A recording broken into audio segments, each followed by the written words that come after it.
Verse daily GK quiz questions 347 వీడియోకి స్వాగతం.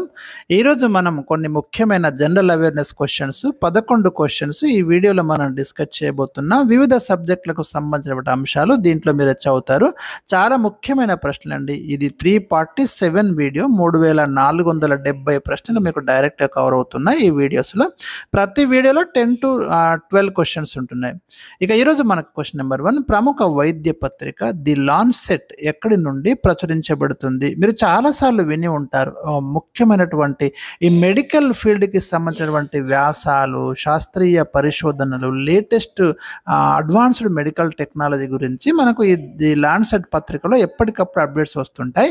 ఇంతకు ఇది ఎక్కడి నుంచి మనకు పబ్లిష్ అవుతుంది అంటే యూకే, యునైటెడ్ కింగ్డమ్ నుండి ఇది మనకు పబ్లిష్ అవుతుందండి.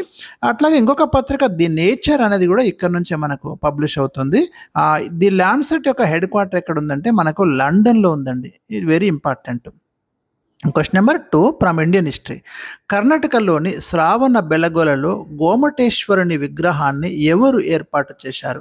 ఈ శ్రావణ బెలగొల అనేది చాలా చాలా ముఖ్యమైనటువంటి జైన్ టూరిస్ట్ ప్లేస్ అండి ఇండియాలో. ఇది మనకు కర్ణాటకలో ఉంది, గమనించండి. ఎందుకంటే మీకు మౌర్యుల కాలంలో మౌర్య చంద్రగుప్తుడు తన సింహాసనాన్ని త్యజించి మరి జైనాన్ని స్వీకరించి ఈ శ్రావణ బెలగొలలో సల్లేఖన వ్రతాన్ని ఆచరించడం జరిగింది.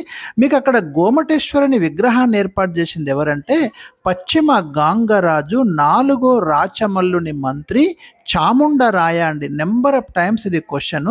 క్రీస్తు శకం 10వ శతాబ్దానికి చెందిన చాముండరాయ ఈ గోమటేశ్వరుని విగ్రహం అయితే ఏర్పాటు చేశారు. దీని ఎత్తు వచ్చేసి మనకు 57 అడుగులు లేదా 17 మీటర్స్ ఉంది. ఇక్కడ ప్రతి 12 సంవత్సరాలకు ఒకసారి మహా మస్తకాభిషేకం జరుగుతుంది. వేలాది మంది జైనులు ఇక్కడికి చేరుకుంటారు. Question number 3, from Indian geography. Farakka barrage ఏ నదిపై నిర్మించిన ఆనకట్ట? ఈ పరక్క బ్యారేజ్ అనేది మనకు గంగా నదిపై నిర్మించిన ఆనకట్ట అండి. వెస్ట్ బెంగాల్లోని ముర్షిదాబాద్లో 1975లో దీన్ని నిర్మించారు.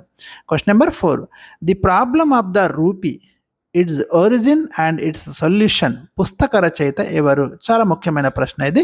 డాక్టర్ బిఆర్ అంబేద్కర్ ఈ పుస్తకాన్ని రాయడం అనేది జరిగింది. Question number 5, land of superlative అని ఏ ఖండాన్ని పిలుస్తారు?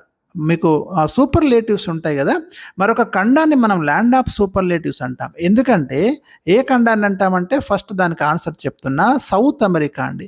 మీకు నార్త్ అమెరికా, సౌత్ అమెరికా అనే 2 కాంటినెంట్స్ ఉంటాయి. ఈ సౌత్ అమెరికా అనేది ఏదైతే ఉందో మీకు ఇక్కడే అతిపెద్ద నది ఉందండి. ప్రపంచంలోనే అతిపెద్ద నది అమెజాన్. అతి పొడవైన నది ఏది అన్నప్పుడు ఆఫ్రికా ఖండంలోని నైలు నది ఆన్సరు. అతి పెద్ద నది ఏది అన్నప్పుడు దక్షిణ అమెరికాలో అమెజాన్ని మీరు ఆప్ చేసుకోవాలి. ఇక ప్రపంచంలో అతి పొడవైనటువంటి దేశం ఏది అంటే చిలీ అండి. ఇది కూడా మీకు సౌత్ అమెరికాలోనే ఉంది.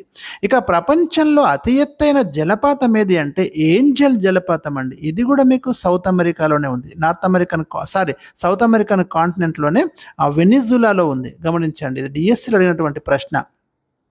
ఇక ప్రపంచంలో అత్యంత పొడవైన పర్వత శ్రేణి ఏది అంటే యాండిస్ పర్వత శ్రేణి అండి. ఇది ప్రపంచంలోనే లార్జెస్ట్ మౌంటైన్ రేంజ్. ఇది కూడా మీకు సౌత్ అమెరికాలో ఉంది. మరి ప్రపంచంలో అతిపెద్ద నది, అతి పొడవైన దేశం, అతి ఎత్తైన జలపాతం, అత్యంత పొడవైన పర్వత శ్రేణి ఇవన్నీ సూపర్లేటివ్స్. కాబట్టి మనం సౌత్ అమెరికాని ఏమంటున్నాం? ల్యాండ్ ఆఫ్ సూపర్లేటివ్స్ అని మనం పిలుస్తున్నాం. క్వశ్చన్ నెంబర్ 6, ప్రపంచంలో అత్యధికంగా కాఫీ ఉత్పత్తి చేస్తున్నటువంటి దేశం ఏది? ప్రపంచంలో అత్యధికంగా కాఫీ ఉత్పత్తి చేస్తున్న దేశం బ్రెజిల్. ఇండియాలో అత్యధికంగా కాఫీ ఉత్పత్తి చేస్తున్న రాష్ట్రం కర్ణాటక. క్వశ్చన్ నెంబర్ 7, పానీ టెంగా ఏ రాష్ట్రానికి చెందినటువంటి సాంప్రదాయ వంటకం? రైట్, డిఫరెంట్ క్వశ్చన్ అండి. ఇది అస్సాంకు చెందినటువంటి ఒక ట్రెడిషనల్ రెసిపీ అండి. ఇందులో మానవులతో పాటు పరిశ్రమలకు పనికి వచ్చే అద్భుత బ్యాక్టీరియా ఉందని రీసెంట్గా మనకు ఐఐటి గువాహటి పరిశోధకులు కనుగొన్నారు. ఇది లేటెస్ట్గా న్యూస్లోకి వచ్చింది, మీరు గమనించండి. క్వశ్చన్ నెంబర్ 8, భారత భూభాగాలను ఇతర దేశాలకు బదిలీ చేయాలంటే రాజ్యాంగ సవరణ అవసరమని ఏ కేసులో సుప్రీంకోర్టు పేర్కొంది? ఇండియన్ భూభాగాలు ఏవైతే ఉన్నాయో వాటిని ఇతర కంట్రీస్కి ట్రాన్స్ఫర్ చేయాలంటే రాజ్యాంగాన్ని సవరించాలి అని సుప్రీంకోర్టు ఒక కీలకమైన జడ్జిమెంట్ ఇచ్చిందండి. అది ఏ కేసు సందర్భంగా అంటే Berubari versus Union of India case 1960 అండి. ఈ కేసు సందర్భంగానే ఈ జడ్జిమెంట్ అనేది రావడం అనేది జరిగింది. బెరూబరీ యూనియన్ కేసు 1960. Question number 9. భారతదేశంలో అతిపెద్ద టైగర్ రిజర్వ్ ఏది? ఇండియాలో అతిపెద్ద టైగర్ రిజర్వ్ వచ్చేసి మనకు నాగార్జున సాగర్ శ్రీశైలం టైగర్ రిజర్వ్. ఇది ఆంధ్రప్రదేశ్లో ఉంది, గమనించండి. ఇది లార్జెస్ట్ టైగర్ రిజర్వ్ ఇండియాలో. Question number 10. పిఎం వాణి విస్తరించండి. Prime ministers wifi access network interface. దీని యొక్క ఫుల్ ఫామ్ వచ్చేసి మనకు prime ministers wifi access network interface అండి. ఇది కూడా గుర్తుంచుకోండి ఈ లేటెస్ట్ అబ్రివేషన్స్లో.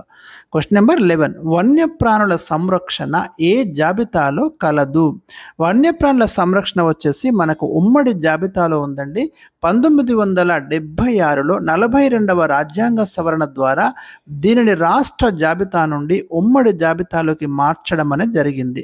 ఇలాంటి ఉమ్మడి జాబితాలోని అంశాలు చాలా, అంటే విడాకులు, వివాహము, విద్య ఇలాంటివన్నీ ఉన్నాయి. చాలా ముఖ్యమైనటువంటి ప్రశ్న ఇది.